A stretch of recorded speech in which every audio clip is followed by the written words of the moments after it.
Bonjour. Maintenant que nous avons vu tout ce qui concerne l'UTL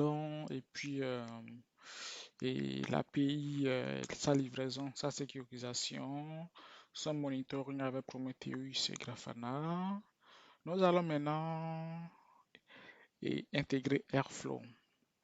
Dans cette partie, nous allons installer Airflow et dans une deuxième partie, nous allons écrire un DAG Airflow pour exécuter notre et ETL chaque samedi à 2. Alors, on va créer un dossier pour le faire. Bon, moi, j'ai déjà eu à déployer des serveurs Airflow sur mon PC et donc j'ai des conteneurs, j'ai des Docker files déjà préparés pour le faire, ainsi qu'un manifeste. Mais avec vous, je vais le recommencer pour vous montrer la procédure. Alors, je suis dans mon DAG ici. Non, pardon, je suis dans mon dossier principal. Je vais créer un nouveau dossier que je vais nommer Airflow euh, ETL BTC euh, version du TP, VTP. Voilà. Dans ce dossier, je vais créer à l'intérieur euh, les dossiers. C'est un chemin en fait et que je vais donner en volume à mon conteneur Airflow. Du coup, je vais créer certains chemins, c'est des dossiers DAG, log, log, pardon, DAG, log, plugin et puis config. Donc, je prends cette commande. Avant ça, il faut dire que j'accède à ce dossier déjà. Du coup, je vais faire ouvrir dans un nouveau terminal. Voilà. J'ai un environnement qui est chargé par défaut. Je vais sortir de là en faisant un conda deactivate. Encore une deuxième fois. C'est bon, là je suis entièrement sorti. Donc à l'intérieur, je vais créer ces trois dossiers-là.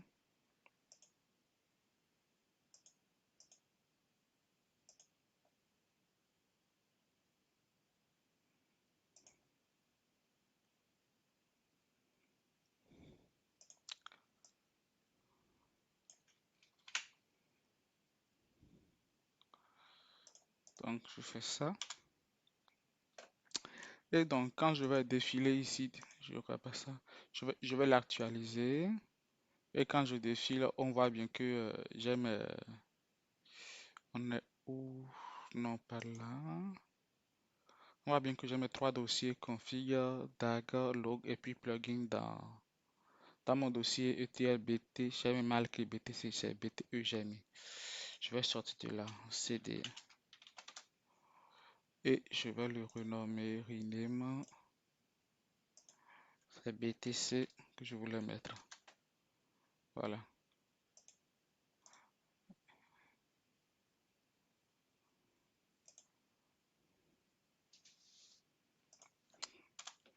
Ok. Oh non, c'est pas ce que je voulais. CD F4.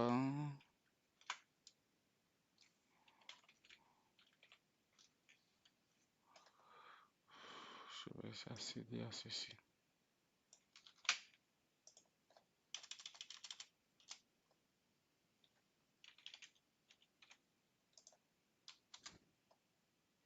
Ok.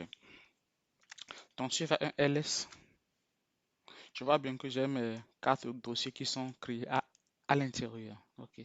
Maintenant, je vais créer un fichier VM dans lequel je vais envoyer l'ID numérique de mon utilisateur courant.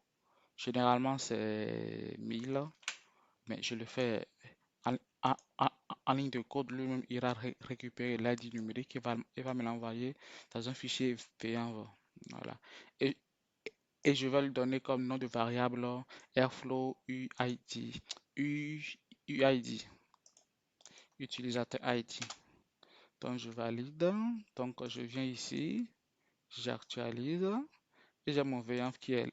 Non, qu'est-ce que je fais? Non, non, non. Non, j'étais où? Non, pas là. J'étais ici. Et j'ai mon V1 qui est là. Et dedans, on a bien notre UI qui est mis à l'intérieur. OK. Bon, vous savez quoi? Je vais déplacer mon manifeste dans mon dossier actuel. Parce qu'il me cherche chaque fois de me déplacer, de me faire changer de dossier chaque fois. Paste. Voilà, comme ça, je vais le fermer ici. Et il va cesser de me faire ça à chaque fois. Ah, ah.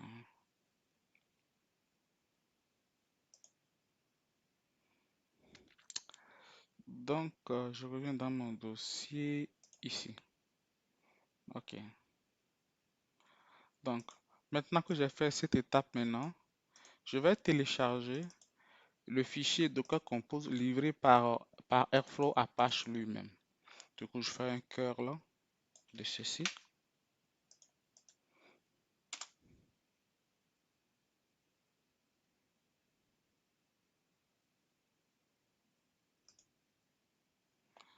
Donc, je vais actualiser mon dossier.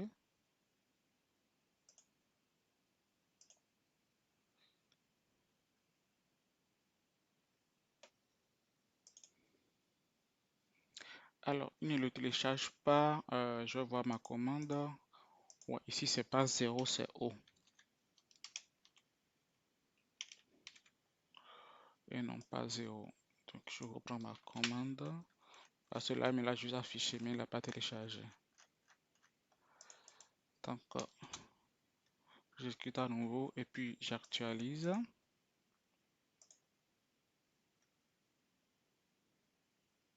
Et j'ai mon Docker Compose qui est là.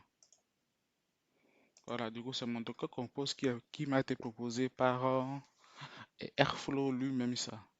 Maintenant, je vais le modifier un peu.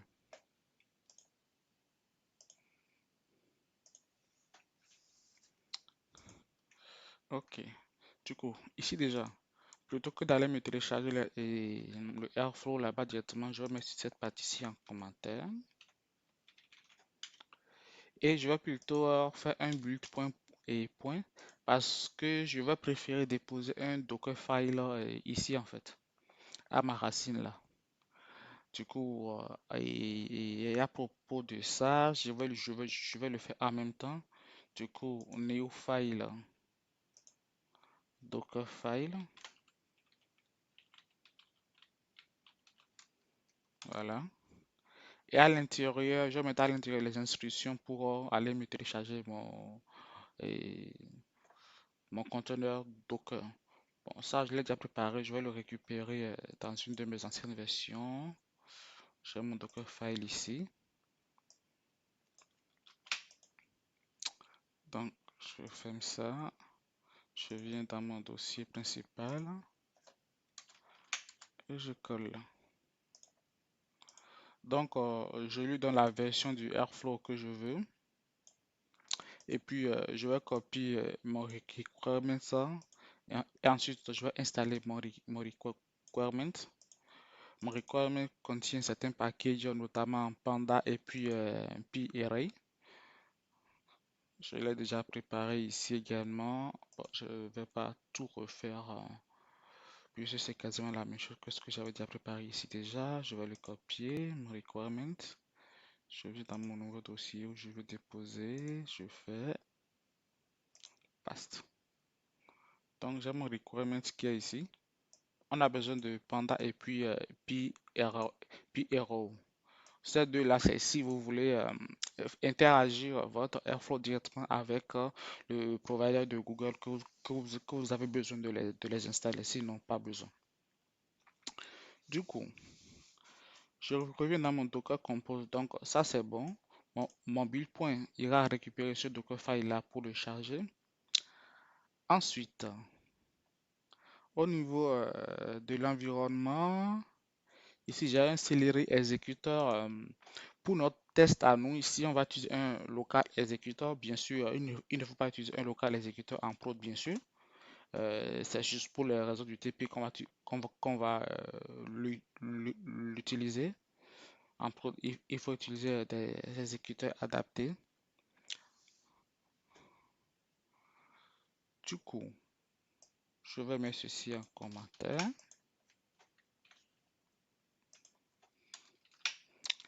Et là, je vais mettre local.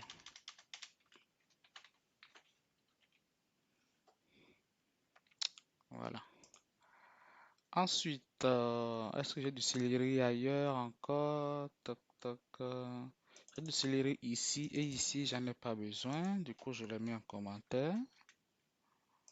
Je le mets en commentaire. Voilà.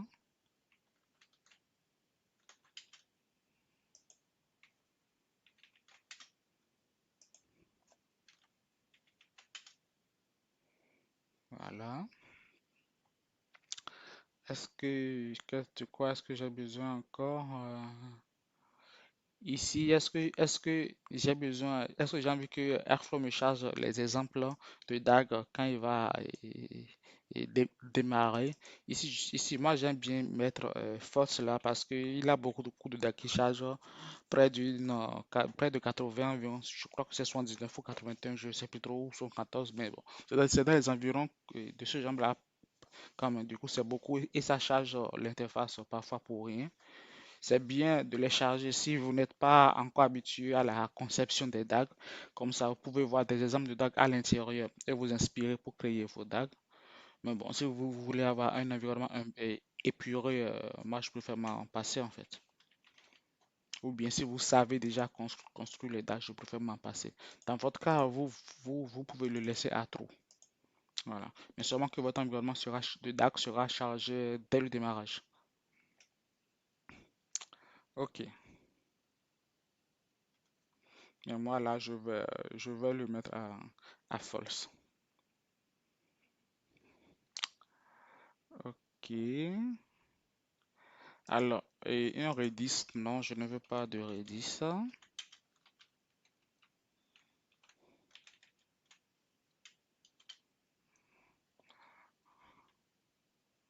Alors, est-ce qu'il y a du Redis ailleurs encore? Ici. Dans tout ce bloc de Redis là, je ne le veux pas. Il s'agit du Redis que j'en ai pas besoin.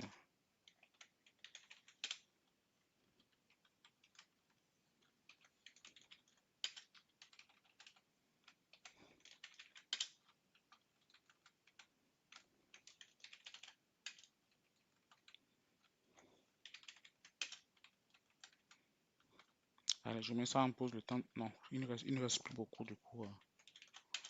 Je peux le faire vite fait. Je fais comme ceci d'ailleurs.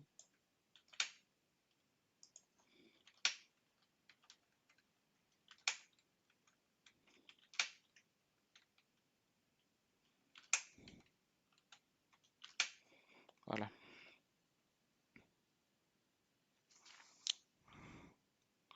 Donc, ensuite, j'ai mon API serveur. Ouais. J'ai mon scheduler.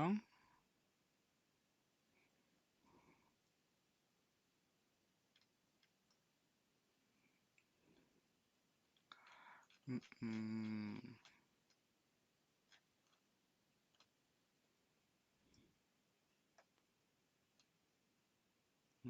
J'ai mon DAC processeur qui est là. J'ai mon worker. Attends, j'ai un worker ici.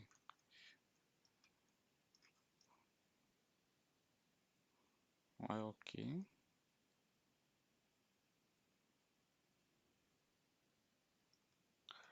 Alors, tac, tac. Je crois que c'est bon. Non, non, ça, j'en ai pas besoin. Le Airflow j'en ai pas besoin.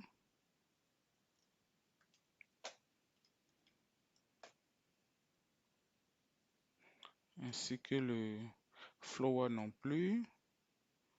Mais les volumes, oui, je veux les volumes. Ok, donc clear flower, on va les mettre tous en commentaire. Donc, je mets tout ceci en commentaire.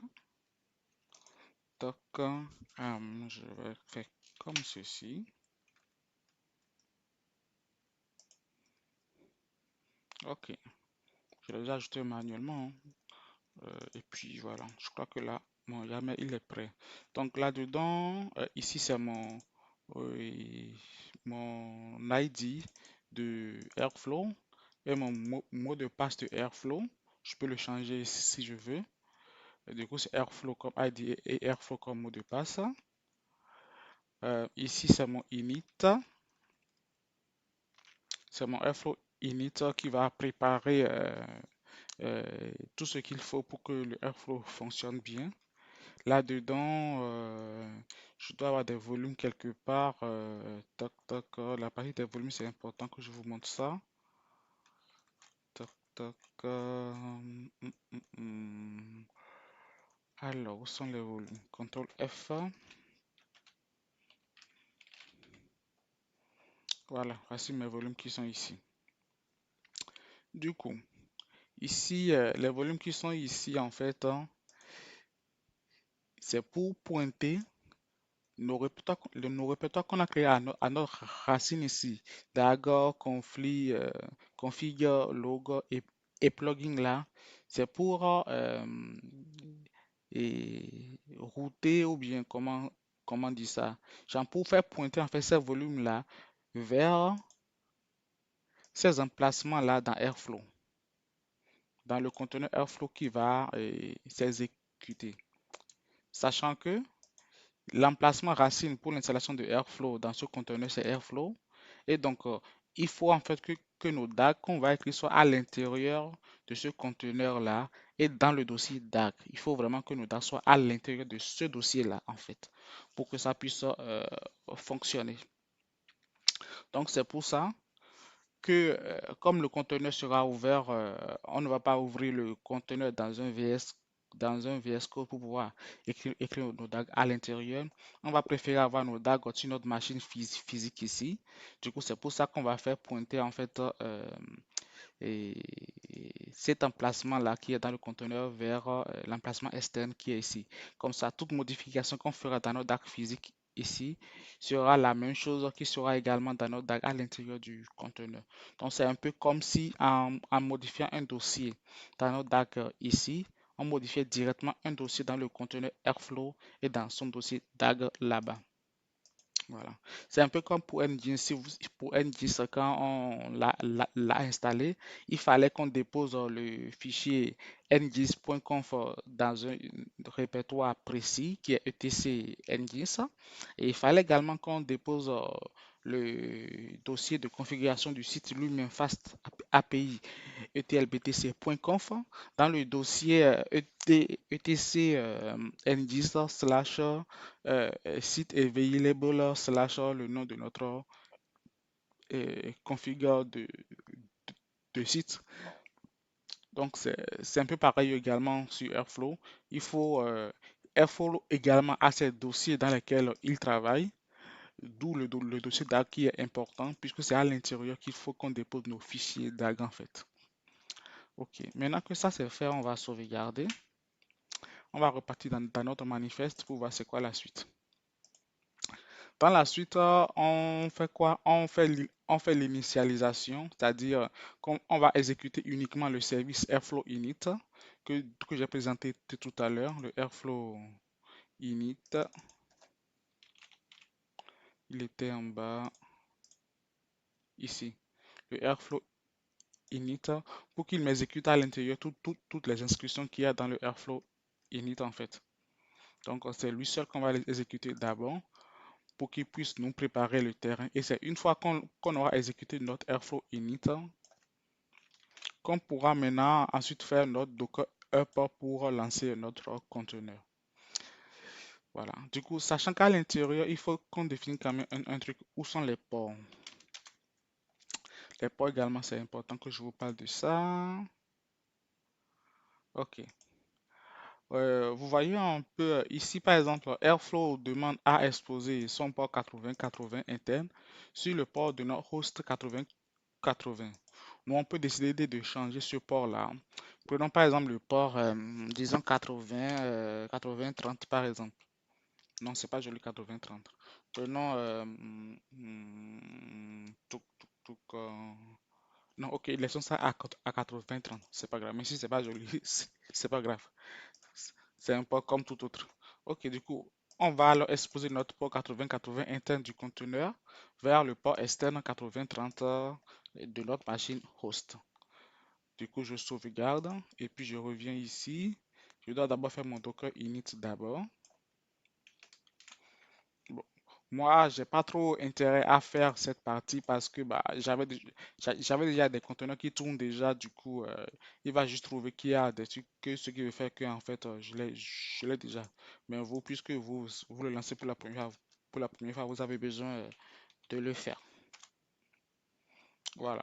Il dit que voilà, il n'y a rien à changer. Tout est déjà fait. Du coup, une fois que je fais ça maintenant, je vais maintenant exécuter mon Docker. Hop, hop.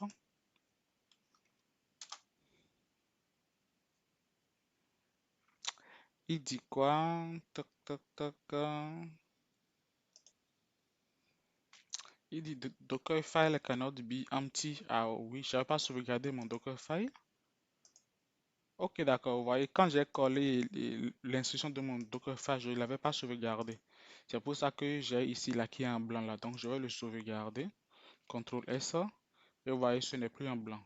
Et donc, je repars exécuter la même commande.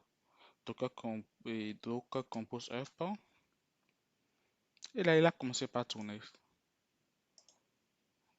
Donc, je vais patienter.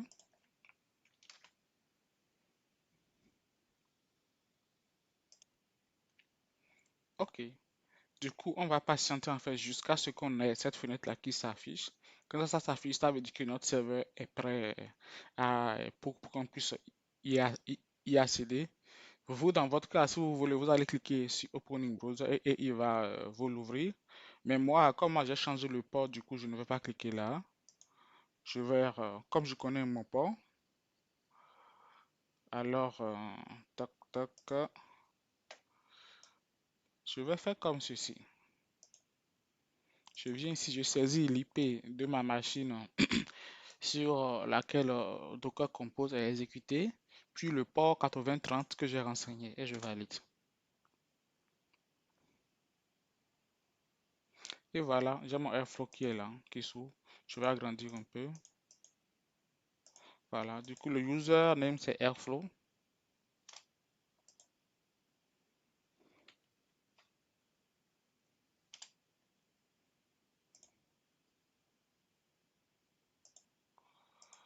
Airflow.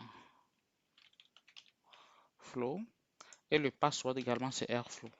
Si vous vous rappelez, je vous l'avais montré dans mon Docker Compose, Airflow Airflow. Et je fais sign in pour qu'il puisse se connecter. Et là c'est bon. Là je suis connecté à mon Airflow. Je viens dans Dagger et vous voyez, il est vide. Si dans les exemples là-bas, je n'avais pas mis false et que j'avais laissé true au niveau du load exemple, ici, au démarrage comme ça, il serait chargé. Mais comme j'ai mis false, du coup, voilà, il est vide. Du coup, voilà, on a fini d'installer Airflow. Dans la prochaine étape, nous allons construire notre DAG.